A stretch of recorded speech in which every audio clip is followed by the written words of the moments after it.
In the last study, we looked at James, pointing out how dangerous the tongue is.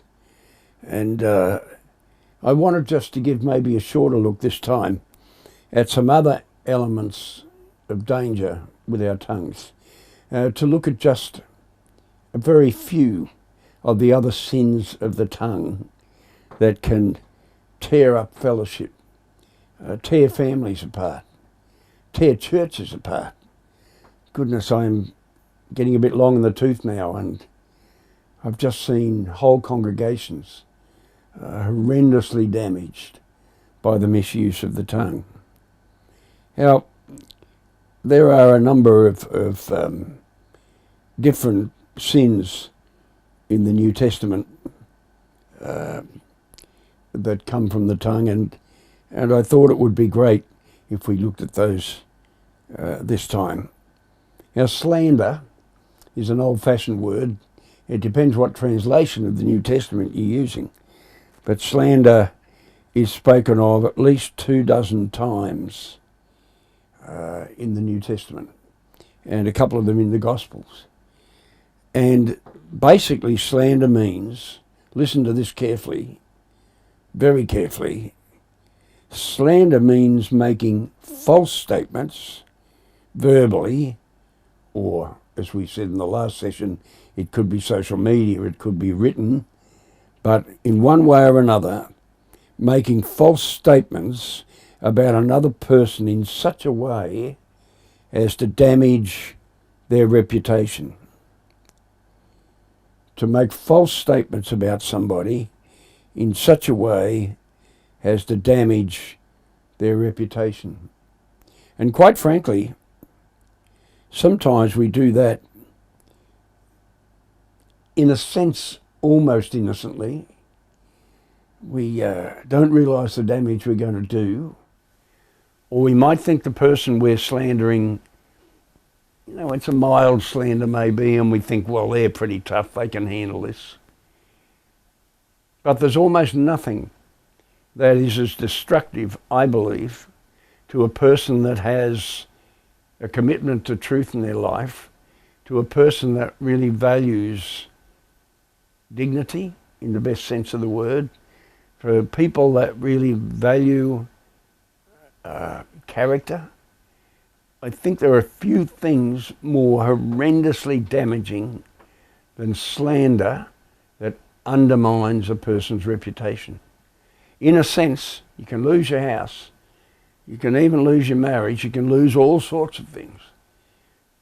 But to lose your reputation, to lose the way in which people see you as an honest human being, is one of the most dangerous things you can possibly go through. So when I looked at the New Testament, I wasn't surprised to find that there are a couple of dozen times slander was spoken of. Let me read you one of the verses. I'm not going to read the whole dozen here. But in Colossians chapter 3, as Paul wrote to the Christians in the region of Colossae, in verse 8 to 10 he says this: "But now you must rid yourself of all such things as these: anger, rage, malice, slander, and filthy language from your lips." Now this is a tough one, this verse, when you work in some of the scenes that I work in, because how you define what is filthy language or not is sometimes rather culturally driven, and it's rather hard to quite define it. But I think in our hearts, we know sometimes when our conversation is grubby. But in the midst of all this is slander. Do not slander one another. And next to that in verse 9 it says, "Do not lie to each other, since you have taken off the old self you used to be before you found faith, before you met Jesus, so to speak." You've thrown off the old self with its practices, and slander is just so much part of the marketplace. I mean, quite frankly, it's almost as if filmmakers, if they can find something to speak about in terms of slander against some character that's well respected in the community, It's the kind of adrenaline rush when they do an interview or they put out a movie.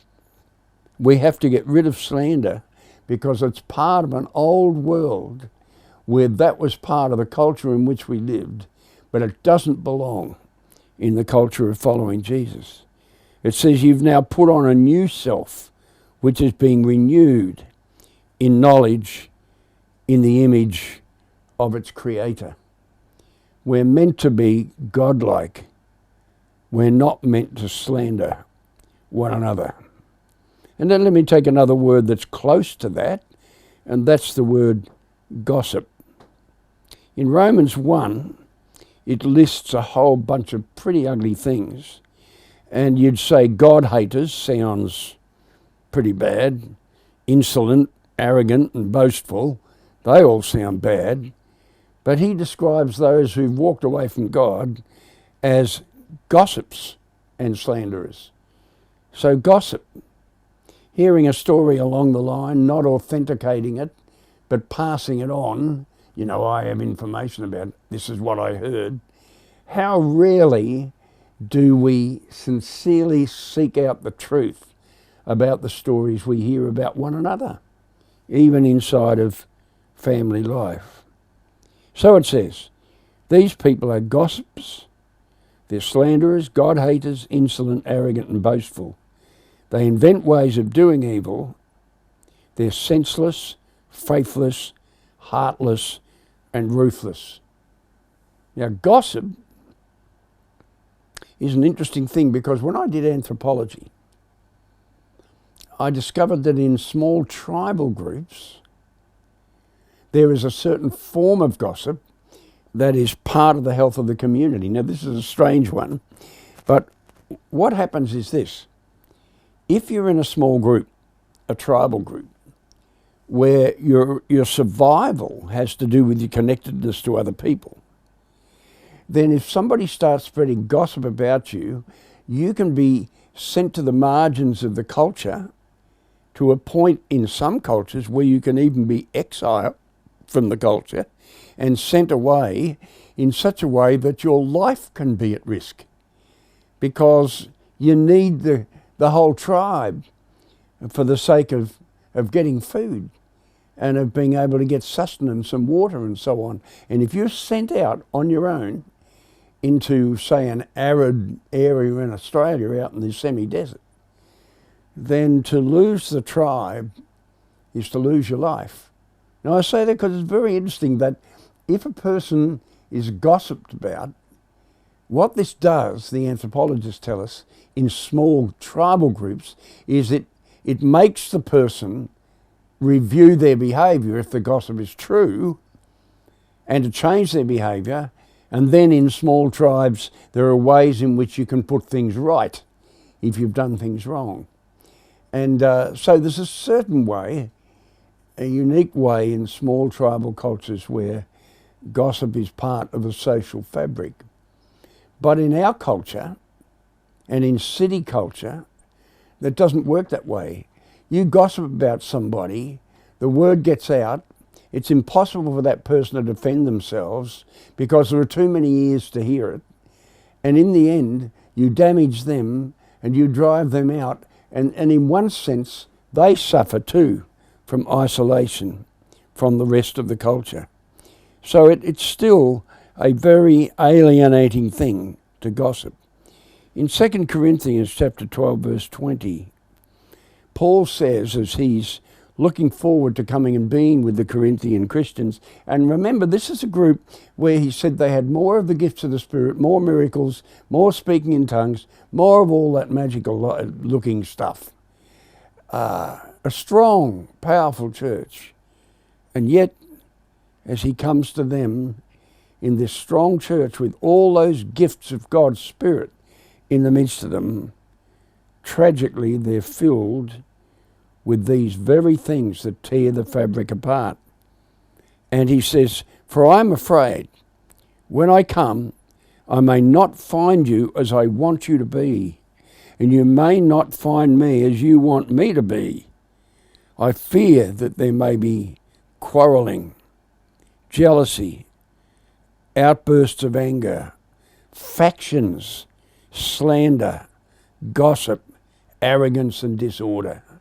Let me reread that, because this is the stuff I've seen has happened in our own ministry, in groups, on many occasions. These are the things. If we're going to gossip, we end up with outbursts of anger, we end up with jealousy, factions, I'm on his side, no, I'm on his side, factions, slander, gossip, arrogance, and then what's the end of it? Disorder. It tears the fabric up and brings disorder into the group. In 1 Timothy 5:13, he says, not only do they become idlers, but gossipers and busybodies, saying things they ought not to say. And lastly, there are other verses, but I'll leave this as the last one this time. In 3 John chapter 1, 9 to 10, it says, I wrote to the church, but Diotrephes, who loves to be first, will have nothing to do with us. So if I come, I'll call attention to what he's doing, gossiping maliciously about us. Not satisfied with that, he refuses to welcome the brothers, and he stops those who want to do so and puts them out of the church. So Diotrephes, says Paul, was someone who thought a lot about himself. He loved to be first, and out of his own jealousy and desire to be first, he went around gossiping maliciously about even Paul the Apostle. This spirit of darkness, this gossiping spirit, is something that can attack the very best of leadership. And when it does, Paul says it causes brothers and sisters to refuse to even meet with each other because of the stories they've heard. Gossiping is a very, very serious sin.